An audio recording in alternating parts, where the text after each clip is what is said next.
Hello जी, कैसे हो जी आप सब। मम्मी उपशौर्य प्रताप में आप सबका स्वागत है।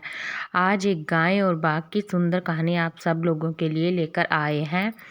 एक गाय घास चरने के लिए जंगल की तरफ आई।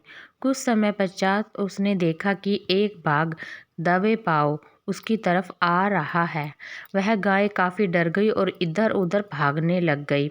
भागते भागते उसने एक तालाब देखा और वह उस तालाब में जा पहुंची।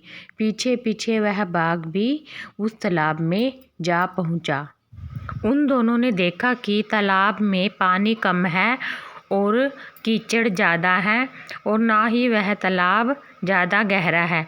धीरे धीरे बाघ और गाय दोनों तालाब में धंसने लग गए। वह तालाब में इतने धंस गए कि सिर्फ उनकी गर्दन दिखने लग गई। अब गाय और बाघ के बीच दूरी कम हो गई।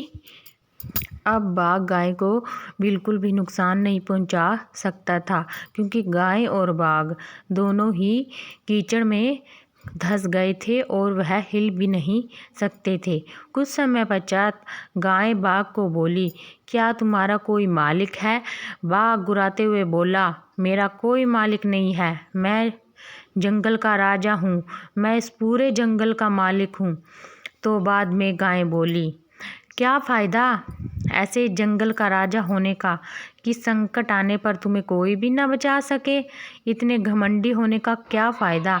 मेरा तो मालिक है, जो अगर मैं शाम को घर नहीं पहुंचूंगी तो वह मुझे ढूंढते ढूंढते यहाँ पर आ जाएगा और मुझे इस कीचड़ से निकाल कर घर वापस ले जाएगा।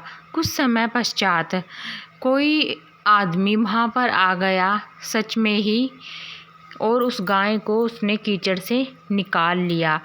तो वह गाय को वापस ले जाने लग गया और अब वह शेर को निकाल नहीं सकते थे, क्योंकि उन्हें अपनी जान का भी डर था। अगर वह शेर को निकालते तो क्या पता शेर उनको नुकसान पहुंचाता। इसीलिए वह शेर अंदर ही धंसा का धंसा रह गया। इसलिए कहते हैं कि इंसान को घमंडी नहीं होना चाहिए।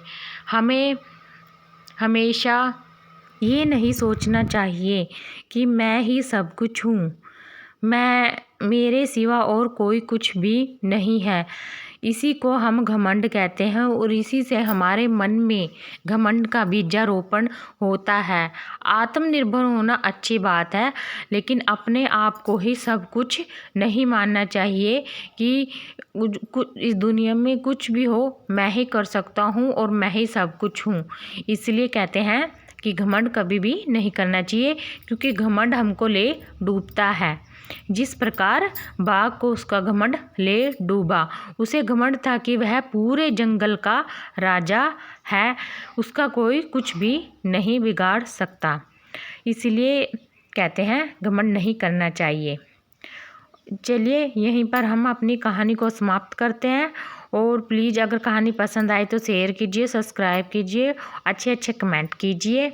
और चलिए जी, धन्यवाद। आगे भी एक अच्छी कहानी लेकर आएंगे आप लोगों के लिए।